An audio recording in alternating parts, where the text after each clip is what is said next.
Hello and welcome to week 11 of film 256, Underground Film. Today we are going to discuss queer cinema. Queer theory has developed as a result of a wave of gay lesbian films that gained critical acclaims in the 1990s, such as Poison, Show Me Love, Boys Don't Cry, and My Own Private Idaho. Queer, according to Michael Aron, represent the resistance to primarily the normative codes of gender and sexual oppressions. Accordingly, films that deal with gay lesbian characters only in terms of acknowledging legal or social issues such as Philadelphia or even Silence of the Lambs should not be considered in the category of queer films. So, in other words, simply those films are films about homophobia. Philadelphia is a film about the disease of the decade, and that was a film about homophobia, and it's not considered as a queer film in a theoretical grounds. So, queer theory focuses on how queering the desires of movie spectators would be possible, although this definition is limited and suggests an idealistic way of regarding our sexual desires. It triggers various debates on specific films. Boys Don't Cry, for example, has become an exemplary case in discussing how a single text can be read in many different ways if we apply key issues of queer film theory to it. The main reasons for having these debates is that queer theory does not have a fixed application on any subject matter, but rather it searches for the degree in which the heteronormative conventions are destabilized by both queer politics of the film and how its cinematic forms are being experienced by the spectators. Unlike classical feminist film theory that we discussed last week, the spectators of queer cinema is not assumed to have a specific sexual identity, but rather is someone who more or less carries codes that have been internalized by the dominant sexual politics of society. So the unorthodox representations of sexual desires may be a destabilizing factor for the spectator's assumptions about the fixity of his or her sexual desires. Judith Butler analyzes gender and sexuality as performative acts and suggests that the notion of role playing may be acknowledged through camp performances. So, historically, camp films were focusing specifically on the appearances of role and, in particular, sex role as a matter of style. Through camp film, the theatricalizations of sexual experiences lead to illustrating certain cultural ambiguities and contradictions that oppress non-heteronormative performances. Film scholar Mo defines camp as the total body of performative practices and strategies used to enact a queer identity, with enactment defined as the production of social visibility. And another scholar of queer film theory, Harry Benshoff, suggests that Hollywood's classical horror films may be seen as camp if one focuses on the queer interpretations of them. He goes on to say that classical horror films, by taking this sort of sadomasochistic relationship between their male characters and suggesting the possibility of the act of procreation without women's presence, rely on particular queer formulas. Oh, I thought I was alone. Good evening. Smoke? Friend? Yes, I hope so. Have a cigar. They're my only weakness. Good, good.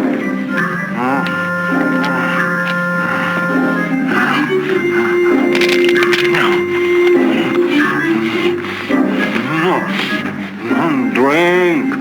Good, good. What I want at this point to go back and suggest that actually queer theory helps us to examine films before the emergence of queer films as a recognized genre in the 1990s, with the emergence of film festivals dealing with LGBT films, specifically in the 90s. So, actually, scholars of queer theory they go to early years or even classical Hollywood films how the social construction of heteronormative sexuality may be consciously or unconsciously revealed in the experience of moviegoing. For example, the sissified performance of Stan Laurel in The Sailor shows his disobedience to follow the traditional gender role of a hero.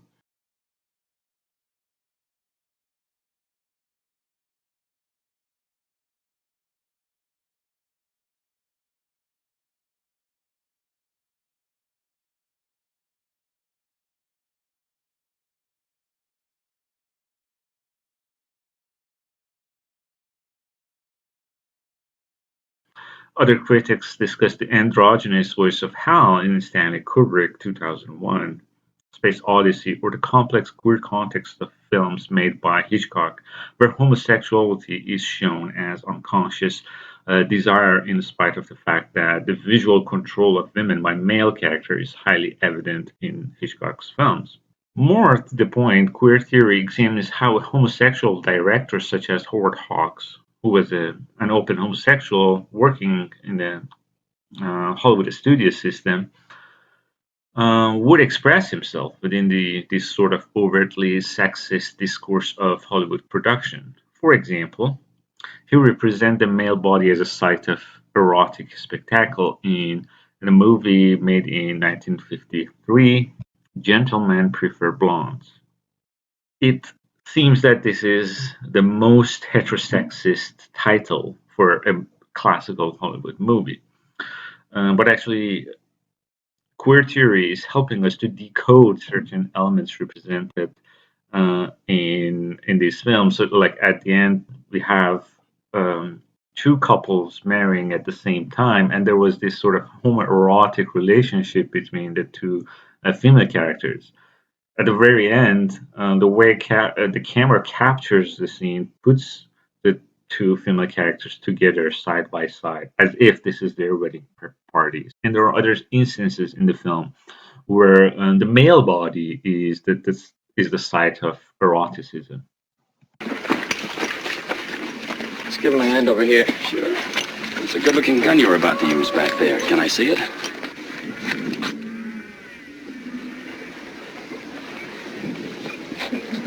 Maybe you'd like to see mine. Nice. Awful nice. You know, there are only two things more beautiful than a good gun. A Swiss watch or a woman from anywhere. You ever had a good Swiss watch?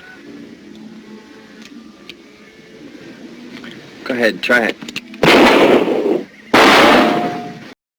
So there are other examples, like the film based on the works of gay writer Tennessee Williams, while foregrounding women, hiding the gay sensibility in the background in order to escape the censorship at that time.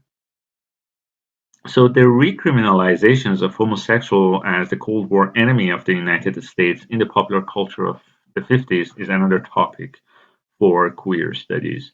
To bring into view the discussion of the otherness of the movie's monster, one can trace the suggestion of the connection between unorthodox sexuality in the monstrous other in the writing of Robin Wood. His argument is similar to queer theory in that the notion of identification with the queer monster leads to queering the desires of the spectators. Finally, many queer filmmakers focus on the advent of AIDS crisis and its effect on one's identity.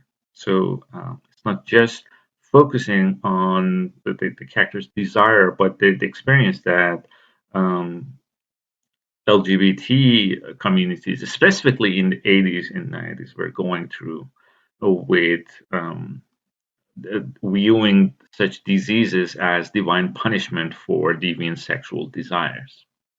So there was a movie by Dirk Jorman called Blue, and this is a movie that was never filmed, So Dirk Jorman's blue is just a blue color was tinted on filmistry, and it's the fact that the director couldn't see because of infected with HIV, and so he went blind at the end of his life, and he was seeing the entire world as blue. So he's inviting the audience to see the world from his point of view. In general, as a result of Reagan-Thatcher policies in the 1980s, homosexuals were being viewed as people vulnerable to diseases. You may have seen the characters of Richard Brown, played by Ed Harris in The Hours, was played out in conjunction with these kind of prejudices. The idea of queering race is also an interesting topic. The movie Boys Don't Cry was controversial simply by some people say that because it misrepresented history. If you've seen the film, it is based on a real story, but in the real story, there was another black victim that the movie has erased. So keeping the queer movement as something very white. These things were changed by certain other African American filmmakers. So there was a movie, some sort of a semi-documentary on American poet Langston Hughes. That he was a gay black poet during the Harlem Renaissance. So, kind of an interesting film. But there was another really interesting film about the idea of race and homosexuality is Lola and Billy the Kid. It's about a subculture of Turkish homosexuals in Germany. So they have to deal with the concepts of homophobia in the Turkish community as well as racism with a sort of neo-Nazi kids living around them. In Canada, because of NFB, there were a number of interesting documentaries about LGBT communities. For example, a very important one was a documentary about lesbian couples called um, Forbidden Love. And in terms of fiction films, one example is the films of John Grayson, that we're going to watch one of his films, Lilies, for this week. John Grayson is a Canadian film and video maker, and interdisciplinary artist, activist, and pedagogue. He made this movie Zero Patient, which is a musical. A snake lurks in the grass. This chart is from a scientific study conducted in 1982. The doctors interviewed as many This is all very well, Dick, but what exactly are you proposing? The latest in high-tech image bombardment. The music video approach. The youth of today demands something as urgent and modern as AIDS itself. Sounds expensive. Patient Zero is a flight attendant. Perhaps the airlines would sponsor it. Well, perhaps not. Here's another possibility. These are pharmaceutical manufacturers who make treatment drugs for AIDS victims. Now, surely one of these companies would leap at the chance of funding our display. Possibly. There's the issue of local relevance, of course. That's the beauty of it. Patient Zero was Canadian. A promiscuous, irresponsible, homosexual Canadian. Hardly a positive role model, Dick. He was French Canadian. Ah. French Canadian. My passion for discovery has led me near and far. Rebecca, Medina, Brazil and Zanzibar. I speak 40 languages, I've written 50 books. My friends include witch doctors, scientists and crooks. My translations of 6 classics are thought the very best. Both my sutra and my nights pass the titillation test. I've detailed the mating habits of a dozen different tribes and shocked old stuffy England with my studies of cock size. Victorians were Cartesian, they revered the intellectual. They wished to know the world, but recoiled from that as sexual. What's the point of all the facts when you censor out the crew? My scientific searchings were dismissed as low and new. Let's all be empiricists, victors of the brain. Through our wit and brilliance, we can know the world again. We'll classify and label and find the answers out. A culture of certainty will banish every doubt. A culture of certainty will banish every doubt. Dick, I don't think... Geography has mapped every river, every glade, yet we still have much to learn about the mystery of AIDS. Let's explore this foreign body, learn the customs of its cells, classify its nooks and crannies, pull its chains and ring its bells.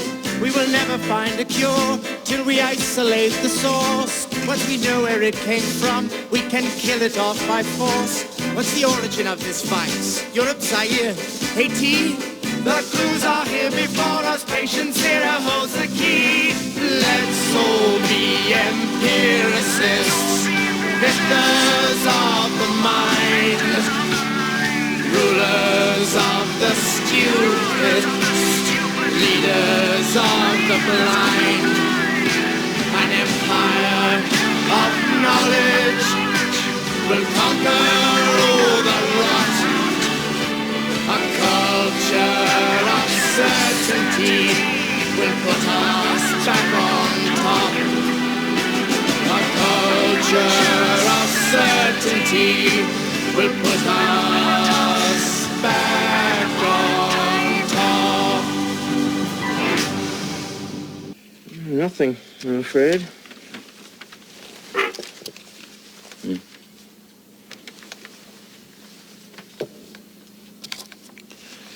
Whenever someone lights a cigarette from a candle, a sailor drowns at sea.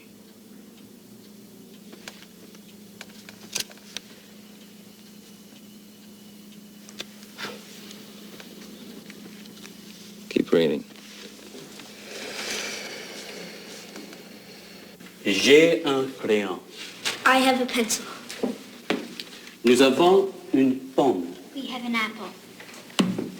Vous avez une plume. You have a pen.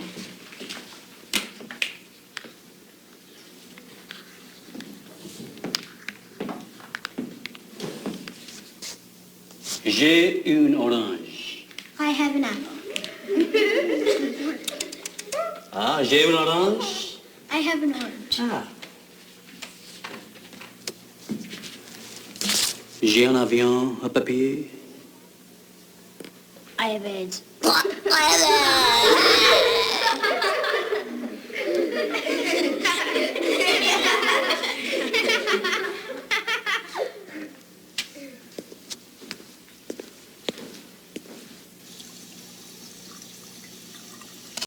Grayson was also an activist.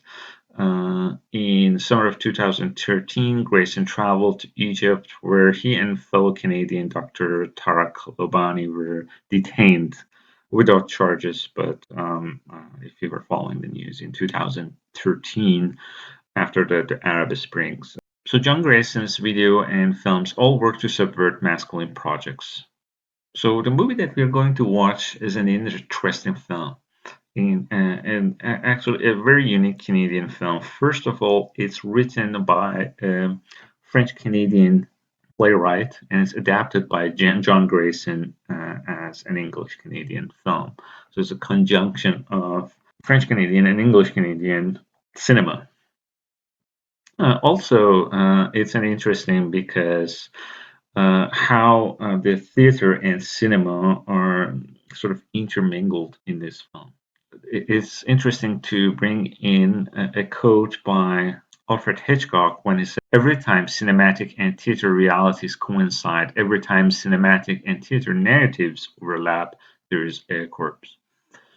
So watching a dead body in a theater is very different the way the act of dying is shown in cinema. is usually very different, it's more realistic, except certain narrative films that they borrow that act from theater. So it's very difficult to say in this film which one is the primarily. So it's a movie based on a theater, based on a theater, and um, in that way, it's kind of really interesting that all characters are male because it's taking place in prisons. When it transfer into cinema, when it becomes more realistic, still all the actors who play female characters are men.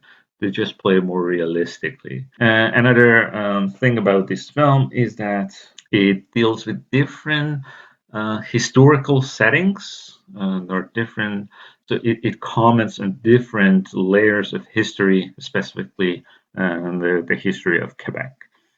So we're going to watch Lilies and we're going to discuss it in our Zoom meeting. Thank you.